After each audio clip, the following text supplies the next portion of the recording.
Okay, now coming to the next concept, that is called C pointers. Okay, it is very important concept in the C programming language. Okay, whenever you go to interview, if they will ask any question on the C programming language, definitely there will be one question on the pointers. It is very important concept in the C programming language. Okay, first of all, it is very simple topic, also very complex topic. Okay, so C pointer. A pointer is a variable that stores the address of another variable. Okay, very simple definition. It is a variable first of all. So pointer is a variable that stores the address of another variable. Hmm. So it is a variable actually. Hmm.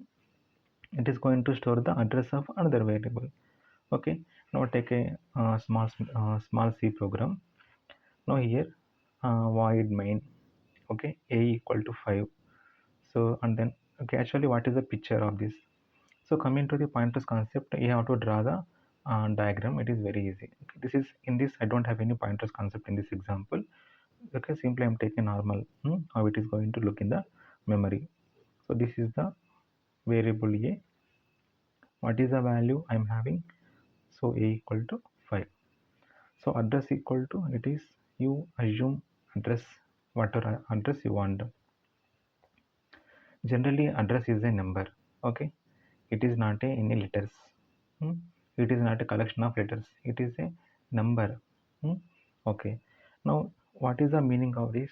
A is a variable name, 5 is the value in that variable, 128 is the address of that variable. So this address is not given by me, okay, not by you. So this is the address is given by system, okay, in the memory. Okay, so that this is the diagram. Actually this is not visible to us. Hmm? This will happen the behind the screen. Hmm? Okay, now now tell me what will be the output here. So printf percentage d a, what I'm having output is a 5. Okay, so printf address was, see, you have to use the percentage p when you want to print a address. Okay, what I have to use a percentage p. Okay, so when you take a percentage p, you will get a output as it is 128 will be 128 will be the output. Okay, so 128 will be the output. Hmm? Okay, so this is the output of this function. Now coming to our concept of pointers. Okay, how to identify pointer? First of all, I'm taking a normal example. If you take a, so what is a? Normal variable. For this a, you add like this. This is the array variable. For this a, you add like this. This is normal variable.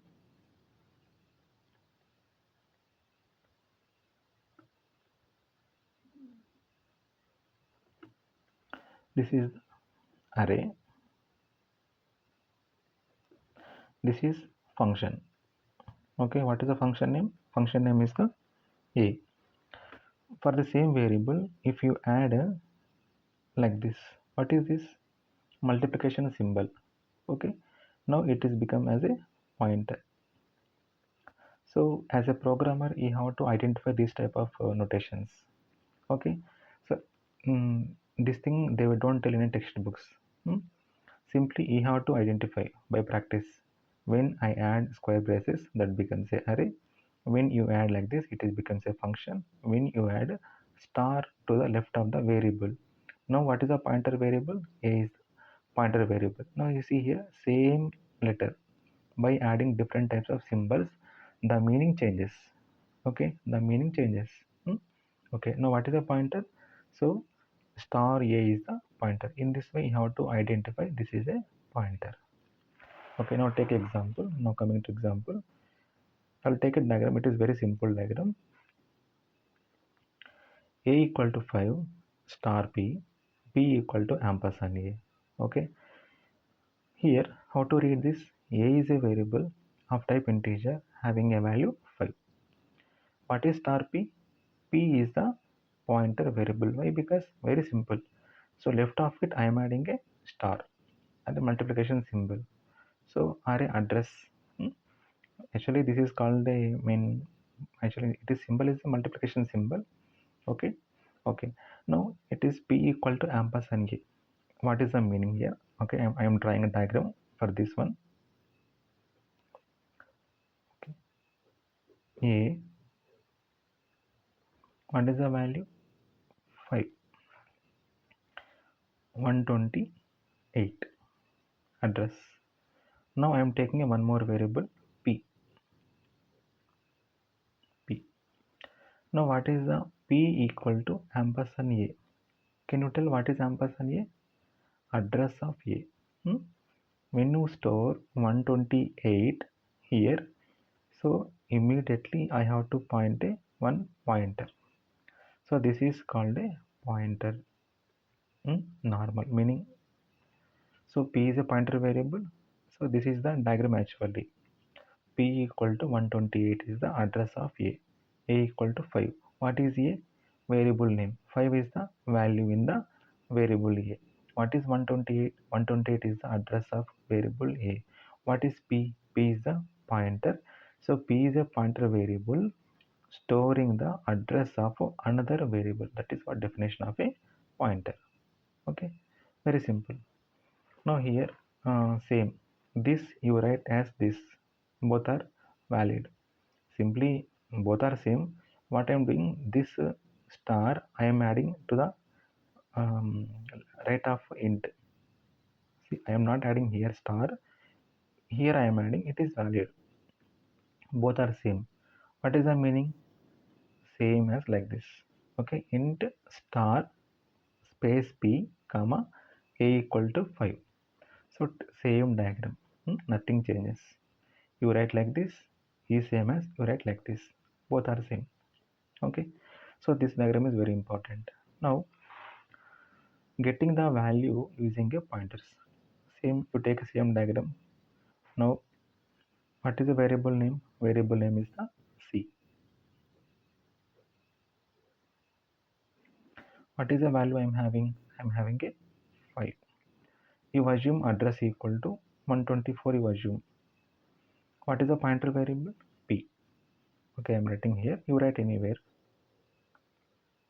P. Okay. P equal to ampersand C. It means address of C. When you write 124, immediately I have to point a pointer. This is diagram. Okay. Now first we will see this both, then we'll go for this. Printf percentage p p. It means I have to print the address. What is address? In the p what I'm having? I'm having a 124. It is normal, you know this. What is the percentage? I mean printf percentage d c, which is equal to 5. Now this is what is actually okay. So printf percentage d star p means, it means okay, star p means I have to enter into this room, get a value 5. That is called star p. Actually what is p? P is a pointer. hmm? Now getting the value using a pointers. So what is star p means? Okay, now I am staying here. I am staying here. You assume this. Okay, I am staying here. Okay, what is star p? It means I am entering into this room, getting a value 5. So output is a 5. See why I am telling it is okay for understanding purpose. I told as a entering into room. Okay, in the textbook that is not given. Okay, simply for understanding purpose I told. What is star p? You have to enter into this room, get a value 5. So that is called getting the value using pointers. Okay, very simple. Okay, for example, if I have the char c equal to j, then what will be the pointer variable? You write char, don't write int, hmm? Don't write float. You write why? Because I am storing the char variable. It must be the char type. That you make note. Okay. Now what is the diagram? Very simple. A is the, sorry, not. It is, C is a variable name. What is the value I am having? I am having a J. You assume address equal to 122. Then what is the pointer variable? A. So when I see A equal to ampersand C means what? I am storing the address of C. What is address of C? It is 122. Then what you form? You have to form the pointer. That is, this is diagram. So this must be same. If I am storing the char, it must be the char type. Make sure that if I ask you what is the star A output, okay, can you tell what is star A output? I am entering into this room, get a value J. So if you try to print star A, output is the J will be the output. Already we have seen now. So this we have seen. Same, I'm comparing both. Okay. Now what is A? What is A? A equal to 122. What is C? C equal to J. So this is important. What is star A means? I am entering into this room, getting a value J. That you understand. Okay. So using pointers, we have to do some programs on the functions also. Okay. So this is very basic introduction to the pointers concept. Okay.